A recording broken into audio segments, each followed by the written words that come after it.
Welcome to Stories with Gaming, where drama meets gameplay. From outrageous family secrets to quiet revenge, toxic friendships to moments of redemption, we cover it all, straight from Reddit's wildest threads.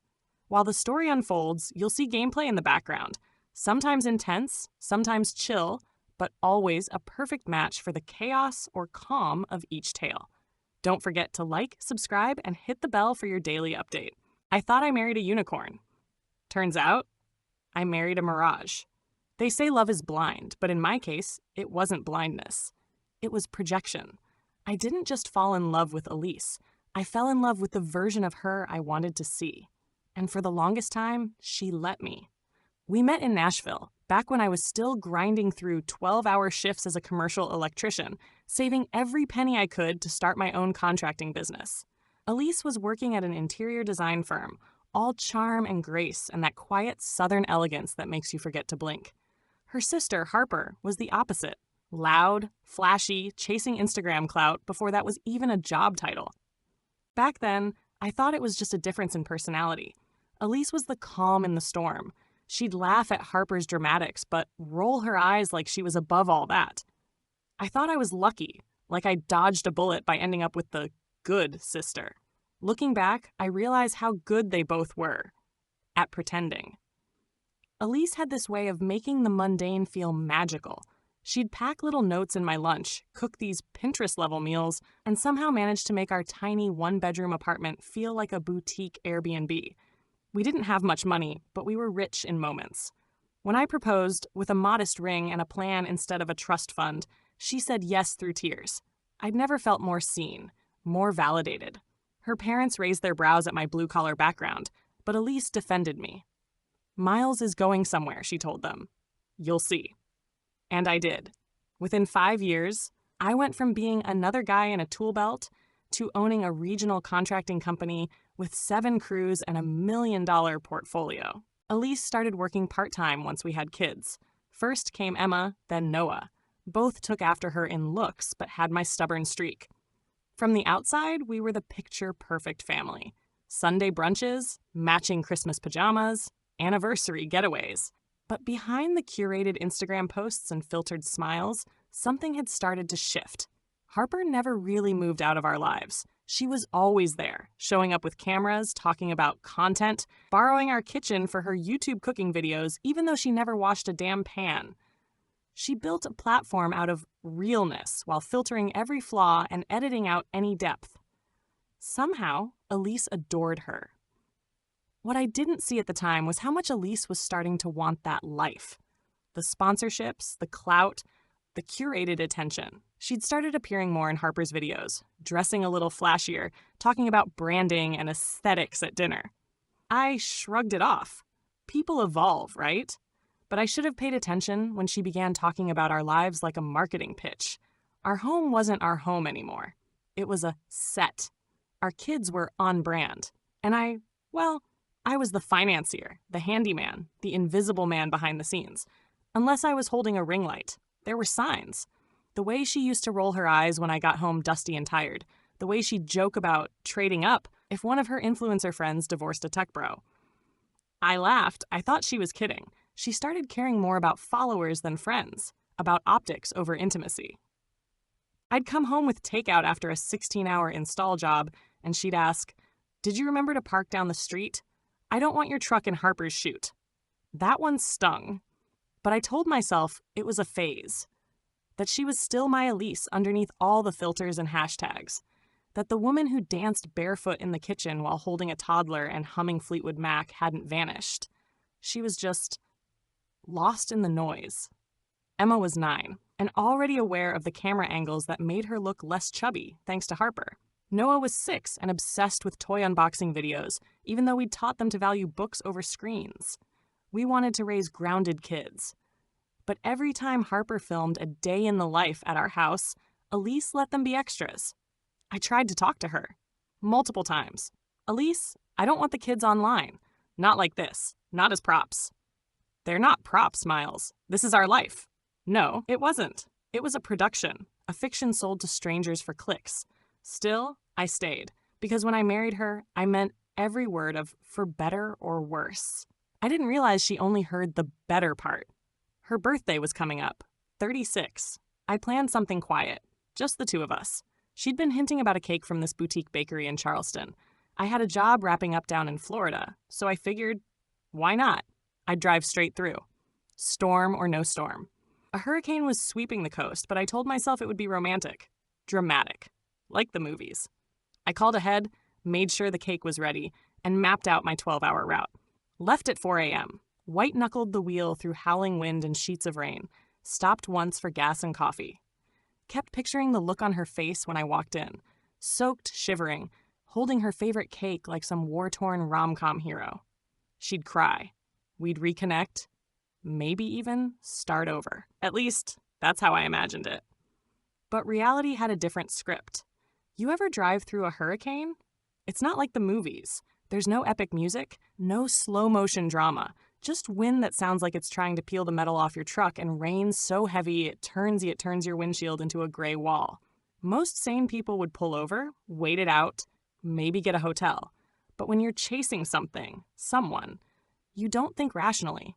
You follow the feeling, the hope, the belief that maybe, just maybe, this will be the gesture that flips the switch.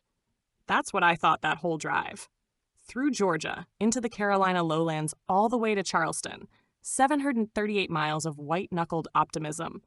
I had one hand on the steering wheel, the other on a box from La Petite Crème, this ultra-fancy bakery Elise kept tagging in her saved Instagram folders. $126 for a cake. Vanilla sponge, passion fruit filling, candied lemon peel. Just like she liked it. Funny how I still remember the flavor. By the time I pulled into our driveway, it was almost 9 p.m. The storm had passed over, but the air was still electric, like the sky hadn't made up its mind yet. The house was lit up. The big bay windows glowed warm, gold. From outside, everything looked normal. Comfortable. Home. I parked 2 blocks away, like she'd always asked, to avoid messing up the aesthetic. Walked up, soaked to the bone, box in hand. My knees ached. My back was fried. But my heart was on fire. I didn't ring the bell. I still had my key. This was supposed to be a surprise, remember? I was about to step in, say something cheesy like, "Happy birthday to the love of my life," and maybe, just maybe, she'd throw her arms around me and forget about hashtags for one damn night. I turned the knob. Quietly. And that's when I heard it. Laughter. 2 voices. Elise and Harper. I paused in the entryway. The scent of candles and red wine hung in the air. I heard my name before I even made it to the kitchen. Honestly, with that storm rolling through, Elise said, voice light and casual, maybe it'll just sweep him off the road. One less thing to deal with. My stomach dropped. I froze. The box felt heavier in my hands. Harper didn't miss a beat. Or better, a logging truck tips and takes him out. Clean. Instant. Boom. Insurance pays way more than his little contracting gig ever will. They both giggled, like this was normal, like they weren't joking about the man Elise married. The father of her kids. Then Elise added, half snorting, right? I've been wondering how the hell he hasn't electrocuted himself by now. God knows he's around live wires enough. Maybe fate's just running late. And then, more laughter. Effortless. Familiar. Ugly. I didn't confront them. I didn't even flinch. I stepped backward, as quietly as I'd come in, and walked straight to the kitchen. Set the cake on the marble counter, the one I'd installed myself 2 summers ago when Elise said she wanted something Pinteresty. It sat there, pristine, untouched, a monument to my stupidity. Then I turned around, walked out the door, and closed it behind me like a man who just realized he'd been living in someone else's movie. No slamming, no yelling, just silence, the kind they joked about. I drove until the sun came up. Somewhere near Asheville, I pulled into a motel, collapsed onto the bed without taking off my boots, and passed out for 14 hours. When I woke up, the first thing I did was turn off my phone. Not silence it. Turn it off. I didn't want to see the missed calls. Didn't want to read the texts. I wasn't ready to face her apologies or gaslighting or whatever performance she'd be putting on now that she realized I'd heard her. By the next morning, I was back on the road. Not back home. Just gone. My office assistant, Jen, had been hounding me to open the new regional branch up in Asheville anyway, so I made a few calls. Found a cheap apartment with month-to-month leasing, signed a short-term office space, and I started over. No goodbye. No explanation. No need. Let her sit with the silence. Of course, Harper spun a narrative online. Some cryptic post about loyalty and betrayal and losing people who can't handle your glow-up. Elise followed suit, suddenly posting throwback photos of us with captions like, "Don't take anything for granted." You could practically hear the violin strings playing in the background. Friends reached out, family too. I ignored them all. Not out of anger, out of sheer exhaustion. I'd been carrying a fantasy for over a decade. Pretending. Believing. Now that the blinders were off, I needed space to grieve the life I thought I had. And let me tell you, grief isn't always sobbing in the shower or drinking yourself numb. Sometimes grief is just sitting in a folding chair in an empty apartment, eating takeout alone, and realizing you've been in love with a ghost. That one moment, 12 words spoken in passing, shattered everything. But if I'm honest, they didn't break the foundation. They just ripped the wallpaper off the cracks that had been there for years. All the dismissive comments, the passive-aggressive jabs about money, success, influence, the way Harper never respected boundaries, and Elise never enforced them. The fact that our marriage had slowly become a business partnership where I provided capital and she provided aesthetics. Even our most intimate moments had started to feel transactional, like she was keeping a ledger in her mind. One more chore, one more gift, one more trip she could write off in case things ever went south. I used to think Elise was different. A unicorn, as the guys at the office would say. Turns out I'd just bought into really clever branding. As much as I wanted to hate her, part of me still missed her. Not the woman she became, but the girl who used to fall asleep on my chest in that drafty little apartment, tracing my collarbone with her fingers, talking about kids and cabins and coffee on quiet mornings. That girl existed. Once. She just didn't survive the spotlight. And I didn't survive her ambition. The day after I disappeared, I imagine Elise woke up to an empty bed and that cake sitting cold on the counter. Maybe she assumed I left for work early. Maybe she didn't think much of it at first. But by the time noon hit and she saw my phone was off, I know she panicked. Not because I was missing, but because her little joke, her ugly, casual death wish, had consequences. And Elise was never good with consequences. She didn't text me immediately. I checked later. She waited 6 hours. Her first message, "Hey babe, where are you?" Followed by, "Can you call me? Something weird happened last night." Then slowly the tone shifted. "Are you mad? Miles, seriously, what did you hear?" And finally, "We didn't mean it like that. It was a joke. Joke." That word did more damage than the hurricane I just driven through. 3 days after I left, Harper posted a makeup-free photo on Instagram. Teary-eyed. Soft filter. Captioned, "Sometimes the people you pour into are the ones who drown you. Energy protection is self-love."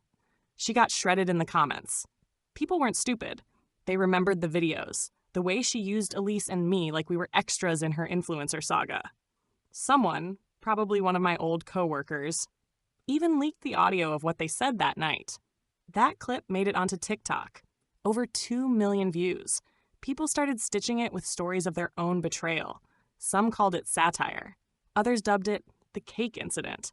One creator even made a dramatic reenactment with Barbie dolls. Meanwhile, Elise went dark online. Not just off social media, off the radar. For the first time in her curated adult life, she had no control over the narrative. And that's when the cracks started to show. 2 weeks in, she showed up at my old office. Jen called me right away. "She looks rough," she whispered over the phone. Like crying in the parking lot rough. I didn't go. I wasn't ready. But I did watch the security footage later. She stood there for almost an hour, hair unwashed, makeup smudged, just pacing in front of the glass doors with her arms crossed like she was hugging herself. She kept checking her phone, probably hoping I'd appear like a scene in one of those Hallmark movies she used to binge when she still believed in us. But I wasn't a script anymore. I was the rewrite. Grief is weird. It doesn't hit like a wave. It creeps in like fog. It lingers in your ribs and behind your eyes. It makes you question whether anything was ever real. So I went back, not physically. I didn't go home. But I started revisiting our life in my head, frame by frame. Like the time Elise faked a migraine to skip my promotion party because Harper wanted to film a surprise wedding proposal skit at the beach. Or the way she'd start arguments the night before big jobs, then accuse me of being distant at breakfast. Or when she told me she gave up everything to raise our kids, as if I hadn't offered her every chance to return to design school or start her own brand. It wasn't just the betrayal I was grieving. It was the slow, methodical erosion of someone I once saw as my soulmate. They were the hardest part, not Elise, not the house, not even the marriage. The kids, I called them, of course, privately. Elise tried to block me at first, but I got a lawyer involved. Quietly. Professionally. I didn't want drama. Just access. Just connection. Emma asked me if I was mad at Mommy. I told her I was sad, not mad. Noah asked if I was coming home. I told him I wasn't sure where home was right now. Elise, to her credit, didn't badmouth me. Not publicly, not to the kids. Maybe because she knew she didn't have the high ground. Or maybe, deep down, she actually felt it. The weight of what she'd said, what it revealed about her, about them. About 3 weeks after I vanished, Harper posted an apology video. The background was soft and muted. Her makeup was perfectly imperfect. Classic influencer damage control. We all say dumb stuff sometimes, she began, but I've never wished harm on anyone, especially not someone who's been part of our family for so long. I was just trying to make my sister laugh. I see now how wrong that was. Cut to soft piano music and a quote slide. Healing is messy. Be kind. The comments weren't. One top reply, you didn't just make a joke, you exposed how little you valued him. That wasn't humor. That was rot. Another, you laughed about a man dying, for money. This isn't messy. It's monstrous. After that, Harper laid low, probably waiting for the internet to move on. It always does. But the damage had been done. Not to her brand. That'll recover. But to the delusion she'd built around herself. And the illusion Elise had bought into. 3 weeks after I left, I finally got a letter. Not an email, not a DM, a real letter. Handwritten, pages long. She didn't try to justify it. That surprised me. She didn't beg either. Not exactly. What she did do was confess. I don't know when I stopped loving you the way you deserve, she wrote. But I know I loved you once. Deeply. Honestly. Maybe more than I ever have since. I became someone I don't even like, and I let Harper shape too much of that. You were always my safe place. And I mocked that. I let the noise in, and I lost the only person who ever really saw me. She ended it with something simple. If you ever forgive me, not for what I said, but for the person I became, just know I'd understand if you don't. I sat with that letter for hours, folded and unfolded it so many times it started to tear at the seams. Every word felt soaked in guilt, the genuine kind. But regret isn't a repair. It's a mirror. And Elise, she saw herself for the first time. Good, but I saw her too, and I couldn't unsee it. I didn't respond to Elise's letter. Not at first. I needed space. Not just physical distance, but emotional breathing room. You spend years building your life around a person, and when that person turns out to be a stranger in familiar skin, it messes with your compass. Still, after a month, I agreed to meet. Public place, neutral territory, no lawyers, no cameras, just truth. We met at a cafe just off the highway. Rain was falling again. Poetic, I guess. She looked smaller than I remembered. Not physically, emotionally, like someone deflated. I didn't order coffee. She did. 2 sugars, no cream. Still the same. She didn't speak right away. Neither did I. Then she finally broke the silence. You don't have to say anything. I just wanted to see your face and say I'm sorry. Face to face. She reached for my hand. I didn't flinch, but I didn't take it either. I'm not angry, I said, but I'm not coming back. She nodded slowly, biting her lip. Tears didn't fall. Maybe she'd already cried them all out. I know, she whispered. You shouldn't. We didn't drag it out. No court theatrics, no fighting over silverware or holiday schedules. We sat down with a mediator, divided assets like grown-ups, and filed jointly. I gave her the house, not out of generosity, out of finality. That place wasn't home anymore. We agreed on shared custody, rotating weeks.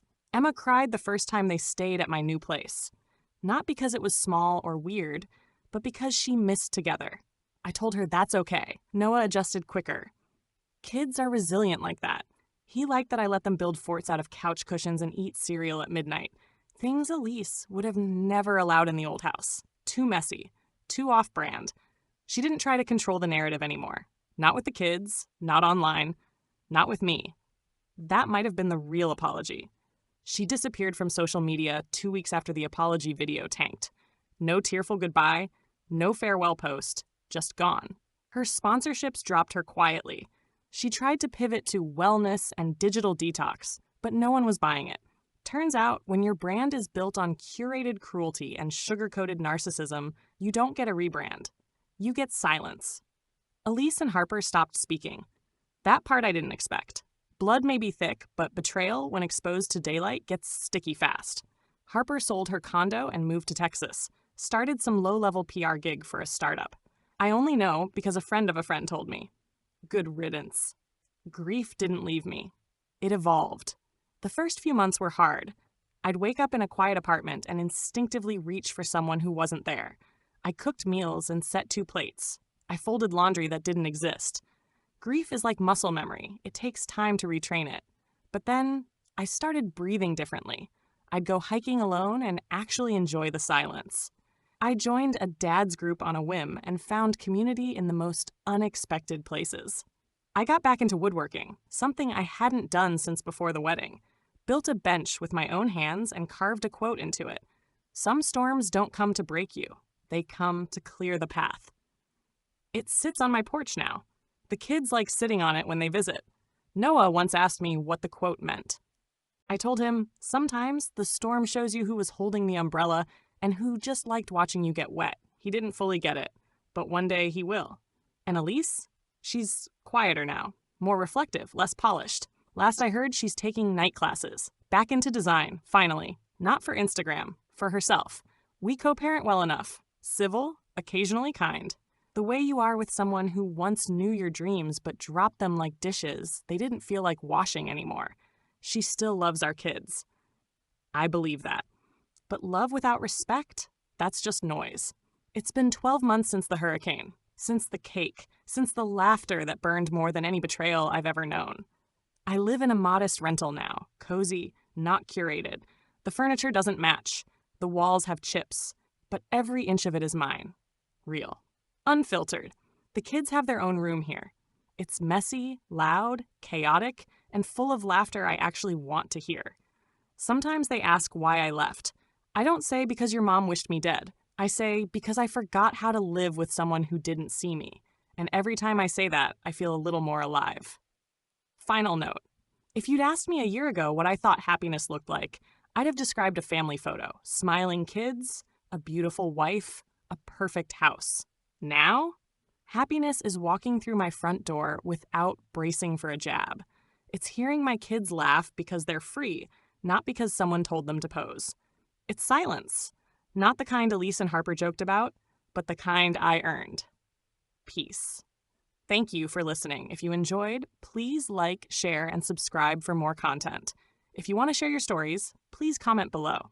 Additionally, what is your opinion on the poster's decision?